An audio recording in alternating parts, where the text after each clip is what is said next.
What's up with gold? This is the Equity Management Academy Mean Reversion Trading weekly podcast for December 14th, 2021. Summary. The Producer Price Index came out with the biggest number in 40 years.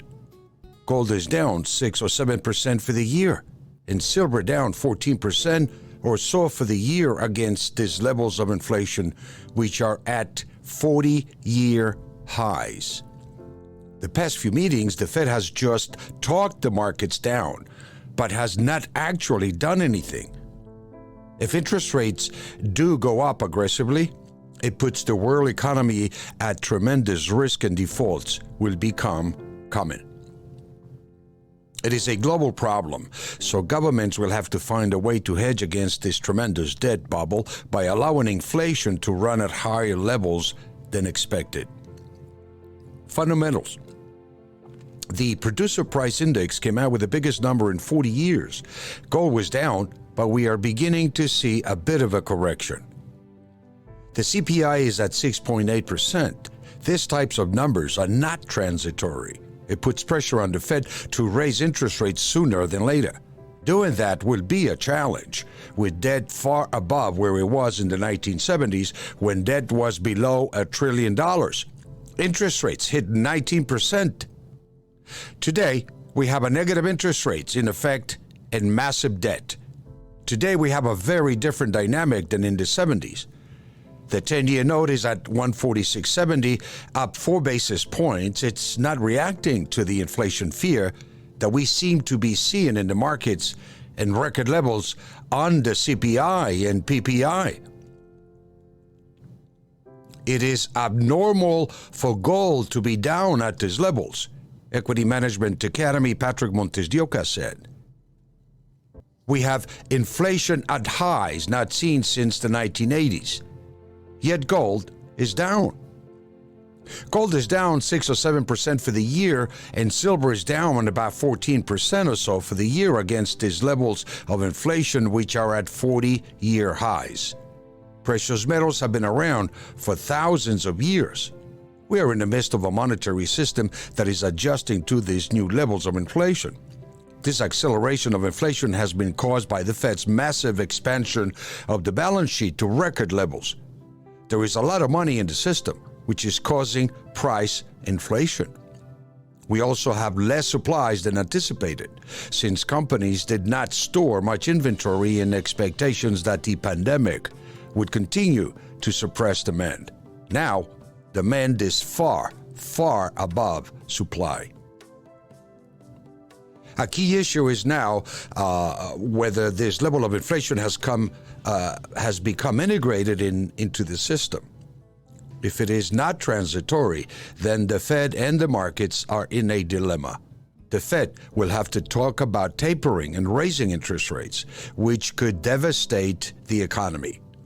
The past few meetings, the Fed has just talked the markets down, but has not actually done anything. The digital markets, precious metals, and other markets have come down far below their mean. We could be seeing a sell the rumor about tapering and raising interest rates. And when the Fed makes its announcement, the market could run up. Sell the rumor and buy the fact effect. Having already discounted the possibility of an interest rate rise, MontesDeOca said. The E-mini S&P is down 30 points on the uncertainty, activating a short trigger from 4,687, according to the variable change in price momentum indicator, the VCPMI.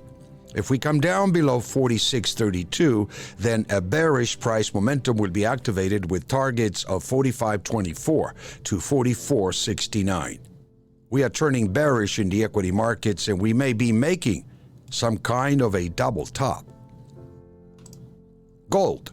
Gold has a bigger trend that is bearish, but within that trend, the short-term momentum is bullish. If it closes below 1783, it will negate the bullishness to neutral.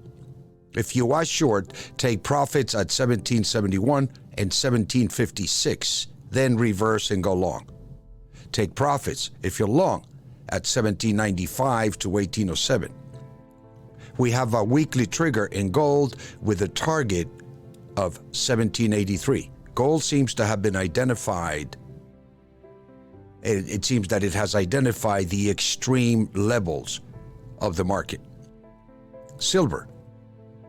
The weekly trend momentum 2379 is bearish with a bearish sentiment. If you are short, take profits at 2181 to 2140. We had a buy trigger at 2181 with a target of 2263 to 2384. Bitcoin. Bitcoin weekly trend momentum is bearish.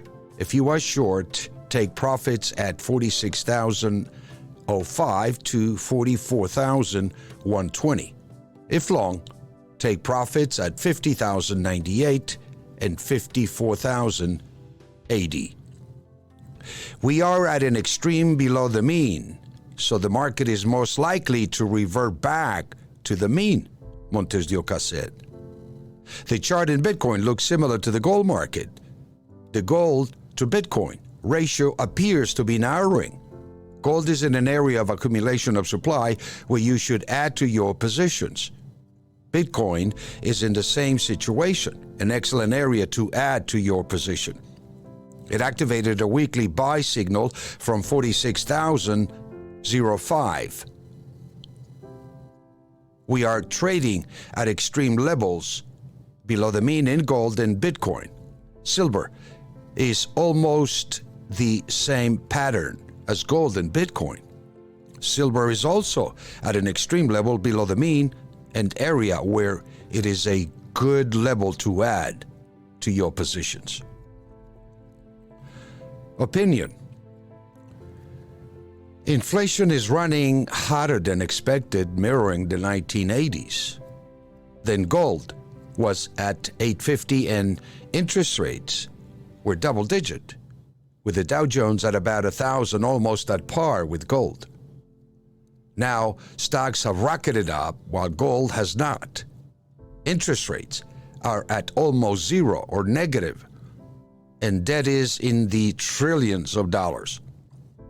If interest rates do go up aggressively, it puts the world economy at tremendous risk and defaults will become common. It is a global problem, so governments will have to find a way to hedge against this tremendous debt bubble by allowing inflation to run at a higher level than expected. It is the only way to monetize the debt by devaluing the currency, much as Mexico did in 1981. Thank you for listening. If you want to learn more about what we do, please go to the Equity Management Academy, ematotrade.com, or listen to any of our previous episodes.